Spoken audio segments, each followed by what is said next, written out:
Jacques Rimbaud, pour moi, c'est sans doute celui qui m'a fait comprendre ce qu'était l'engagement public.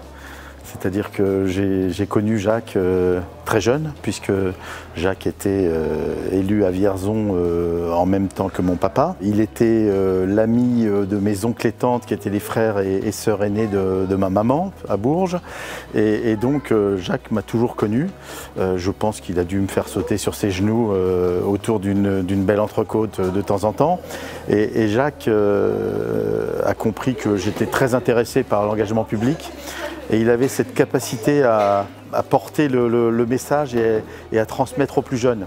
Et donc un jour, j'avais 16 ans et demi, 17 ans, il m'a dit: tu vas venir à Bourges, on ira voir un match de foot, parce que c'était quand même la grande passion, même s'il n'y connaissait rien. Voilà.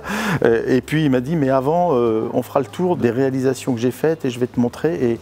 Et ce jour-là, donc ça devait être les années 84, il m'a dit: viens voir. Il avait le parc paysager des Gibjons qui était en train d'être fait. Il était super fier de ça. Je me rappelle qu'il y avait le hameau de la Fraternité qui était en train de monter aussi. En fait, il était très très attaché à ce que les quartiers nord aient une vie et qu'ils soient reliés à la ville. Et on avait fait le tour de Bourges et il m'avait montré le palais des congrès, ce qu'il allait devenir, etc. Et en fait, j'avais 16 ans et demi, 17 ans, et il avait passé 4 heures avec moi, comme si j'étais quelqu'un d'important. Et puis il m'a dit: voilà, tu vois, c'est comme ça que ça se passe. Et je trouve que c'était extrêmement touchant. Parce que bon, il y avait question d'amitié, de filiation avec mes parents et tout, mais il l'avait fait parce que je pense qu'il voulait montrer justement ce qu'était l'engagement public.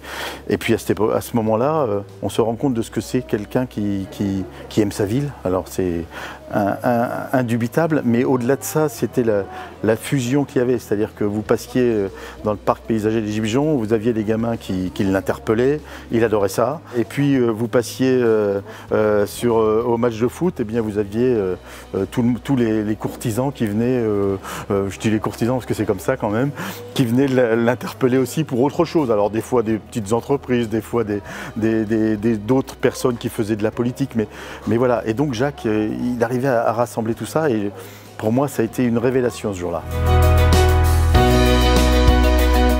J'ai une anecdote que je ressors régulièrement, parce que c'est la manière dont on conçoit comment se fait notre société.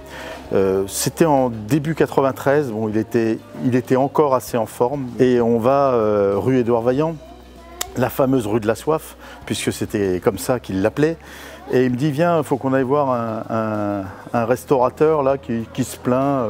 Je pense qu'il se plaignait de ses impôts. Ben voilà, donc c'était normal.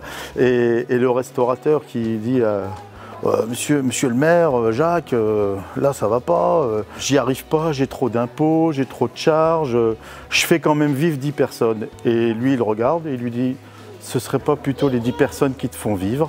Et donc je me suis dit, en fait voilà, la question c'est à un moment comment on fait pour montrer que des fois ça dépend du point de vue, et puis surtout il faut quand même être humble là-dessus, c'est-à-dire que oui, sans doute que cette personne avait embauché 10 personnes, mais ces 10 personnes le faisaient vivre, et sans doute vivre correctement. Donc voilà, donc j'ai trouvé que la réponse était superbe et qu'elle montrait à un moment que faut pas exagérer, quoi. C'est aussi comme ça que ça se passe. Et c'était ça la capacité de Jacques pour moi, c'était la capacité à la fois de parler aux gens les plus modestes et de parler aux grands capitaines d'industrie. Et c'est ça qui m'a toujours surpris, c'est-à-dire que surpris, ou en tout cas dont on était admiratif, c'est-à-dire qu'il était capable d'aller parler aux plus grands de ce monde, y compris d'aller à Nashville avec son Stenson pour parler musique avec le Printemps de Bourges, et puis de l'autre côté parler aux plus modestes de Bourges qui étaient dans les plus grandes difficultés, et avec la même empathie, et avec le même intérêt, et avec la même attention. Et ben je trouve que c'était ça le plus important, c'est-à-dire que de l'ouvrier de la précision moderne qu'il a été jusqu'au grand capitaine politique qu'il a été. Pour moi, c'était